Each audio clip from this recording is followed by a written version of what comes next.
Hi, welcome to the channel. My name's Ashley Lima, and on this channel, I talk about feminine virtues, feminine communication, healthy relationships, and how to be a gentle, grounded, high-value woman. If you're into that kind of content, subscribe to the channel and join the journey of becoming the queen that you were always meant to be. Diving right into how to stop being an oversharer, the first foundational thing you need to know is this: that those who control their tongue control their entire life. Nowadays, by controlling my tongue, I realize how much I avoid getting into trouble. But this is not something I knew my whole life. And I'll share a little bit more of my story in a second, but first, I want to share this scripture from James chapter 3, verse 2. James says, "Anyone who is never at fault in what they say is perfect." In other words, those who don't err in their speech, who don't go overboard with their talking, can control their entire body. He goes on to compare the tongue to a tiny rudder. So if you have ever seen one of those massive cruise ships out in the ocean, there's a small, tiny part underneath the water that's called a rudder that actually steers the entire ship. And so your tongue is that small piece, and the way that you speak determines the direction of your life. The problem is that when we learn to talk, very few of us learn to stay silent at the right moments. And this puts our spiritual life at risk. How? Because our spirits need silence. They need depth. They need this to engage in meditation and connection with God, our Creator. And I'm bringing up the importance of inner silence here because a mind that's too cluttered, that has too many thoughts going off all the time inside of the head, equals a woman who talks too much, a woman who overdoes it. And a woman who talks too much and overshares is most likely neglecting her spiritual life. I know that's a bold statement, so let's just park right there and talk about this for a minute. A woman who feels the need to say everything she thinks, everything she sees, everything she feels is drifting further from herself and from God. People who are more centered, more mature, more wise, they have total control over their communication and their actions. At work, for example, the person who's always moving around, getting coffee, getting a snack, distracting others, distracting themselves, and gossiping, they end up disrupting the whole environment. And on the other hand, the wise, mature, centered woman is the one who makes the biggest difference. She brings in results for the team. She contributes greatly. She rarely makes mistakes. She leaves on time because she never fails to neglect her tasks. And to back this up even more, I want to quote another verse from Proverbs 10:19. "When words are many, sin is not absent." Someone who talks a lot likely has sin in their speech.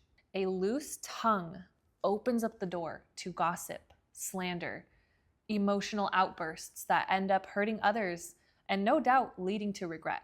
If you have a loose tongue, you might be seen as the funny or entertaining one in the group, but you're never considered as the wise, mature, cautious, or quiet one. And these are queen qualities that are far better. Now, there's nothing wrong with being funny or entertaining. The key is knowing when to be funny, when to crack a joke, when to make a comment, how often, with whom, and in what setting. This is called balance, temperance, if you will. If you want to be a virtuous and wise woman, you need to start by taming your tongue. We do things to tame our body. We cut out sweets. We limit our screen time. We make sure we're going to bed by a certain time. You could be making all of these sacrifices and applying all of this discipline, but your tongue is what needs more discipline and toning than the rest of your body. And before you start making all those sacrifices to tame your body, direct that energy into things like controlling your tongue and letting go of your pride. That's going to make the biggest difference in your life because your body is going to fade away. But guess what? Everyone will have to give an account on the day of judgment for every empty word they have spoken. The second foundational truth that helped me a lot, which no one warned me about, is this: the mouth speaks what the heart is full of. It sounds cliche, but the word heart comes from the Hebrew word lev, which means so much more than just your physical heart or brain. I have another video dedicated to the depth behind the word lev, and I'll put it up on the screen so you can watch it.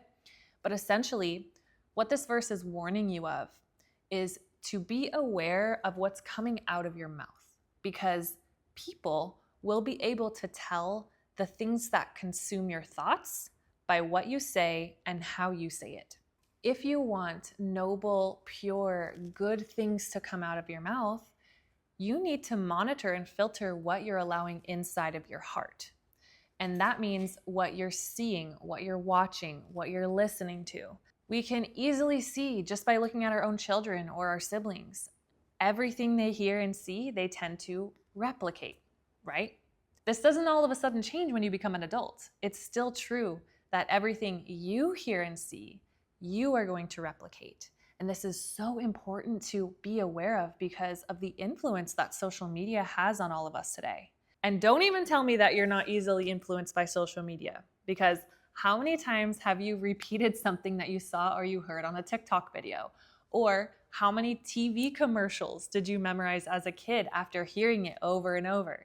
Queens are aware and control the content that we consume. I had a friend that used to consume a lot of political content. She would watch debates and news constantly. And I noticed that whenever we would talk, she would have this super aggressive, sharp tone with me. And it was just like the debates she was watching. But as soon as she cut back on that content, I noticed her speech became more lighter, more soft. You know, it's not wrong to follow what's going on in the world. We should study and seek truth. But that just goes to show you that sometimes even the content we consume with good intentions can cause harm. So be careful who you follow and be careful with the harmless content, because whatever you watch repeatedly over and over, no matter healthy or unhealthy it is, eventually it starts to seem normal. I mean, why do 10 and 11-year-old girls do their makeup on TikTok with all these comments cheering them on? 20 or 30 years ago, this would have been outrageous. Maybe people would even start calling the cops to step in. But over time, people saw it so often it became normal. My point is, you might be living with things that aren't normal but seem normal due to repetition. A restless mind is a sign of a lack of inner order, a lack of silence. How wonderful is it to appreciate silence? It honestly speaks louder than 1,000 words. My husband said something to me one day that really stuck with me. He said, "You have power over what you don't say, but you're a slave to everything you do say." And at first I was like, what are you saying? What does that even mean? But what it means is that when you keep your words to yourself, you have total control. No one else knows what you're thinking. You have the choice to share the info or not. But as soon as you put it out there into words, you can never grab those words back from the air and bring them back. They're gone. Now you're a slave to what you said, because if those words are harmful, you might suffer for them, you might hurt someone, you might get yourself into trouble. It's like opening a parachute. You can't put it back once it's opened. You've lost the power. You've lost that choice. And this is why we say that phrase, you have to eat your words. After I really internalized that, I started to think twice before speaking or sharing something. And knowing that I have that power when I don't overshare makes me feel so much lighter, so much more in control. I feel more in order and just more calm. And so I share that with you because I want you to have that same feeling. I want to prevent you from having limited choices and power over your life because you have to eat your words. Let's dive into some practical tips for how to stop being an oversharer, or some might call it a chatty Cathy. Number 1, learn to appreciate silence. Silence isn't awkward. Get that out of your mind. Silence is not something you should feel obligated to fill. Silence is necessary. You can sit comfortably in silence. If you find yourself in a quiet moment with someone and you feel the need to say something, before speaking, ask yourself, am I gonna just say this to break the silence, or is what I'm gonna say actually interesting or gonna add value? Because at the end of the day, No one is going to remember the awkwardness of silence, but they may remember something unnecessary that you said or something that you ended up regretting coming out of your mouth. Don't give in to the temptation to fill the gaps. Don't just speak to fill space. You need to leave room for silence, and in some cases, even make room for it. And that's the only way that you're going to start feeling comfortable in it. Secondly, don't give your opinion on everything. I get it. Sometimes we feel obligated, but not everything needs your input. Even if it's well-intentioned, even if you're truly wanting to help, there's a time and a place for offering your advice. And honestly, most people, most of the time, they just want to feel heard. If you interrupt or raise your voice just to get a word in, they're not going to feel that. So before you give your opinion, ask yourself, do I just want to talk or do I want to help?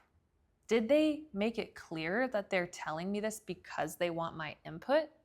Especially if you're in a group setting. Now, if you really still want to help someone, you can reach out to them later privately over text or in person. Just say, hey girl, about what you said the other day, I didn't get a chance to share, but I think this could help. Or even better, you can ask them first if they would like to hear what you think could help them.